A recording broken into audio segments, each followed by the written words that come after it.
Сәлем барлықтарыңызға. Сіздермен Арайдың асханасы бір жасағанның өзінде өзіне ғашық қылатын салаттардың бірін дайындаймыз. Видеоны соңына дейін тамашалаңыздар. Ең алдымен кабачкиімізді дәл осылай ұзыннан турап шығамыз. Қалыңдығын қатты қалың немесе қатты жұқа қылып қоймаңыздар. Дәл видеода көрсетілгендей бөліктерге бөліп шығамыз.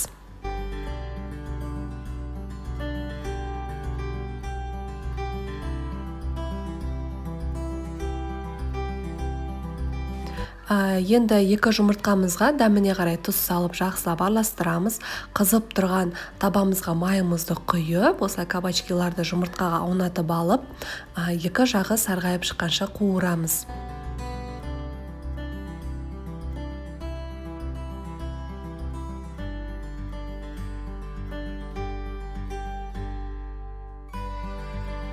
Қуырып алғаннан соң міндетті түрде салфетканың үстіне қойыңыздар, өйткені майы көп болады, сол майды сіңіріп алуы керек. Барлығын қуырып дайындап қоямыз.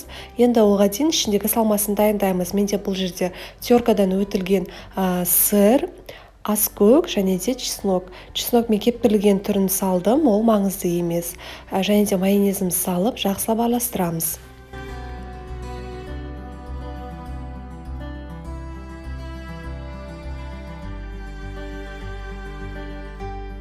Ендігі кезекте қуырып алған кабачогымызды жақсылап суығаннан соң салмасын саламыз. Ыстық күйінде салуға болмайды.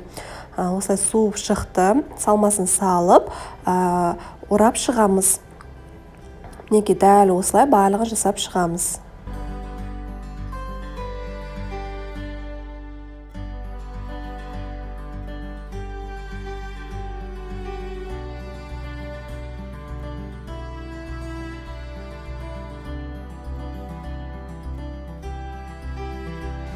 Әсемдік ретінде қалаулар жасан деп шықсаңыздар болады, бірақ ол маңызды емес.